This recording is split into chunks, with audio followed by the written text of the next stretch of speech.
So here I'm doing some groundwork with Ida. She is our 4 rising 5-year-old Exmoor pony. She came to us very, very skinny. As you can see, she's not skinny now. She wouldn't say boo to a ghost, but at the same time, she would handle that fear with aggression, and still does to some extent. So I have begun using, or started using, flag work with her quite early on. Here I'm trying to help her with the fly mask, which has come half off under her head collar. She got quite nasty with me when I went to touch the head collar, and then wouldn't let me near her. So the rest of the ponies are out of the yard area, so that she's on her own. And basically I am doing a pressure and release system where if she looks at me with a nice face, I'll back off. If she comes at me with a nasty face, the flag gets waved at her. She doesn't get hit, she gets lots of praise. But the minute those ears go back and she looks like she's going to lunge or do something nasty, the flag is used, so that she realises that it's actually just easier to be nice to us. I do not hit her with it, and I do not approve to hit any horse with anything. The most I might do with one of the others that are quite used to the flag and know that the flag isn't going to hurt them is maybe a little tap on the bottom, and I do mean a tap. It's one you wouldn't even feel beyond, a tap on your hand with your finger or something. It is very, very gentle. So it takes a little bit of time to do this. It's not something that you can do in a short amount of time. It is something that you have to do regularly. I was not enjoying it that day because I was in quite a bit of pain that morning. She particularly doesn't like me in this coat, so I left this coat on purpose because, as you can imagine, I want her to get used to that coat. We have to wear reflectives when we're riding out on the roads, and it's just nice for her. So you see there, I was praising her, and she put her hairs back and made an aggressive face at me. So I drove her back on with the flag. I walked away a bit to see if she would follow me. That is join up, basically. So you see there, she comes at me a little bit, but that is with a nice face. So I walk away, I release the pressure a little bit. I let her think about it. And eventually I do let her go back into the stable. But I just thought I'd share with you what I do with this pony. And that you see sort of really what happens when you're doing it. So you can see there, she's got her ears forward. The ears go back a little bit, but she's not ready for me to hold her head collar. So I keep scratching, I keep petting, I keep talking to her, telling her she's a good girl. One of the things, and this is the part where she actually lets me pull the fly mask off, and you'll see that she walked away there because she was a bit like, ooh, what's that? And hello, Ida. One thing I want to just mention, when you are praising a horse, the one thing that my mother taught me is you need a good voice and a bad voice. So, and there needs to be a difference between your tone. You can call your horse every name under the sun, but if you're doing it in a really sweet voice like this, oh, it's a good girl, that kind of thing. So baby talk, shall we say, then your horse will think it's doing well. If you talk with a growly voice, oi, that sort of thing, then your horse will react eventually correspondingly. The amount of times I used to coach people, and you would get people that would just talk in the same tone throughout their lessons. So it'd be, good girl, no, don't do that. Or even more monotone than that. How is the horse, like, they don't speak our language, so how is the horse going to know that you're praising them or telling them off? For lack of better words, I suppose, praising them or discouraging them from behaviours you don't want, I suppose, is another way of saying that. Unless you change the tone of your voice. Yes, horses can recognise certain words after a time, like their own name.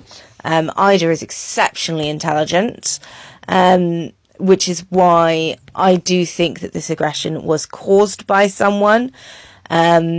We're going to get an equine dentist out to check her teeth at some point, because she is quite fussy with the bridle, and as she's going to be a children's pony and probably do some showing,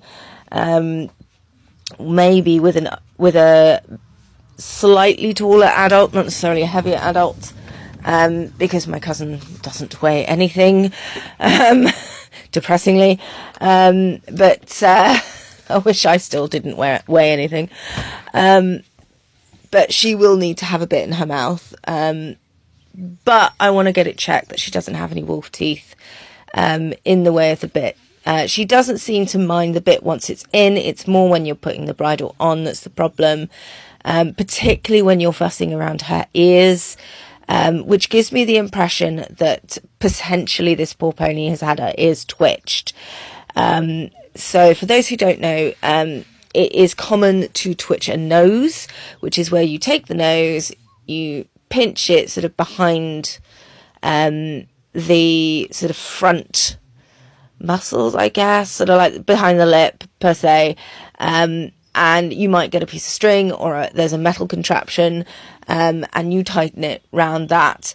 There's some nerves in there that then sort of make them not want to move, and unfortunately there are people in this world who do that to the ears. Happens a lot apparently on the Welsh Mountains with the Welsh Mountain ponies. So it is entirely possible that Ida has had her ears twitched, which could explain why her behaviour around touching her ears is quite, for lack of a better word, drastic. When we first got her, I couldn't even brush her forelock. So yeah, it was very much a case of good grief, we need to sort this. And for things like this, for behaviour issues caused by someone, assuming that is the case, it can take a lot longer to help them unlearn things. And she knows I'm not going to hurt her. She knows that the most I will do is make myself big to sort of back her off me, and so on. I will share a video either here and my YouTube or just my YouTube, because it's almost as long as this one, and showing that I laid down in her stables. First I sat down, I did some singing because she seems to quite like music, and then I just laid down and I took some videos of how she reacted to me. Ironically, when I turned the video off, she had some different behaviours, but I will share that when I share the videos. You can see here, this is where the pain is getting a bit much. But yeah, this new yard, it's a lot further away for me, and I ride a mobility scooter, so it takes a good half hour to get there, which is a bit annoying. But we do have security cameras. So us being further away isn't the end of the world. And I am gradually scraping the money together to buy an automatic car, because I can't drive a manual anymore due to lack of feeling in my left leg and foot. So anyway, but yeah, so basically this is the kind of thing I do with her.